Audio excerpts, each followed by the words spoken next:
Hello guys and welcome back. Today I thought it would be fun to go back to the original Borderlands E3 trailer before the game was changed to the cel-shaded graphics. I'll start with playing the trailer straight through for those of you who haven't seen it yet, and then we'll go through and break it down scene by scene. So with that, let's get right into it.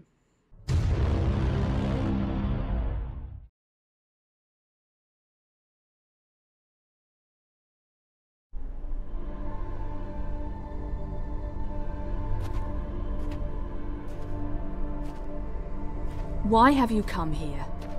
Only fools and criminals come to this planet. This is a dangerous place. If the bandits don't get you, the wildlife will. You won't last long here. Not without help. Not without guns. A hell of a lot of guns. Why have you come here? You're looking for the vault, aren't you? You won't find it. I'll tell you the same thing I told all those who came before you. It doesn't exist.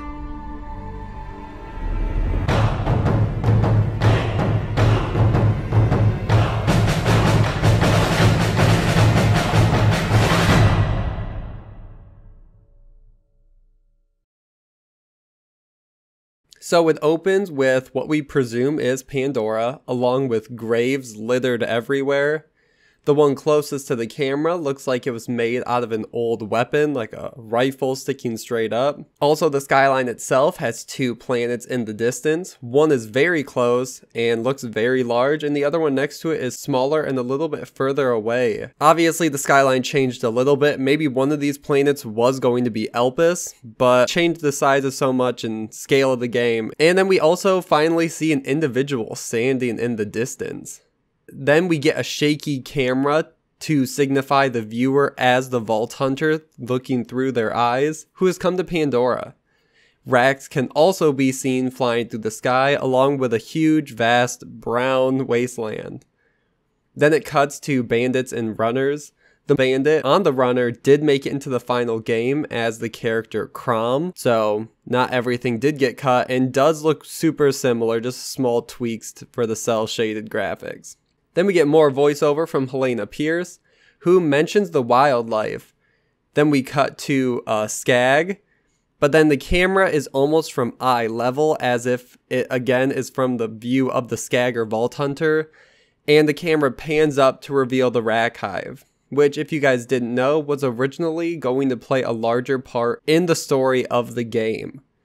And I've actually made a video about the original story for Borderlands 1, with unused dialogue all clipped together to kind of piece it for you guys.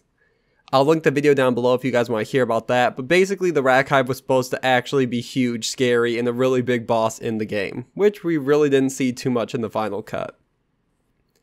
Then we get an amazing armory looking hallway with chests and chests filled with guns.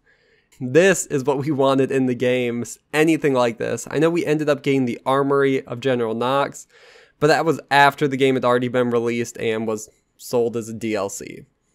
Then we hear the first mention of the vault. She mentions all those who came before, probably referencing all the graves we walked by to get to her.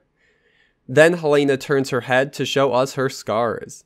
Also did make it into the game on her character model, but the way that she talks about the vault, it almost feels implied as if her face injuries were at the fault of the vault itself, like maybe she was a Vault Hunter in a past life or she was damaged somehow by it, which is never mentioned in the original game, but they do add more backstory in Borderlands 2 about it, that Helena received scars from a Skag after her husband gave her a Skag Pearl ring, so she was attacked, nothing to do with vaults.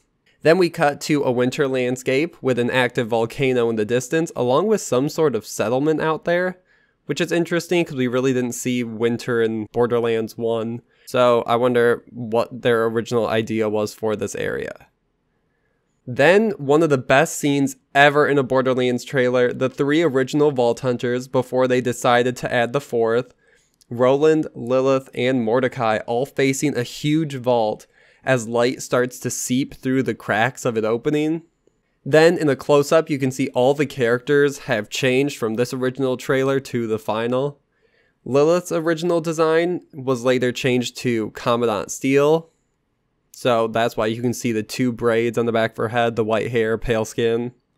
Mordecai was built a little bit more sturdy in the original game. He's a little bit thicker, a little bit bigger, more the size of Roland.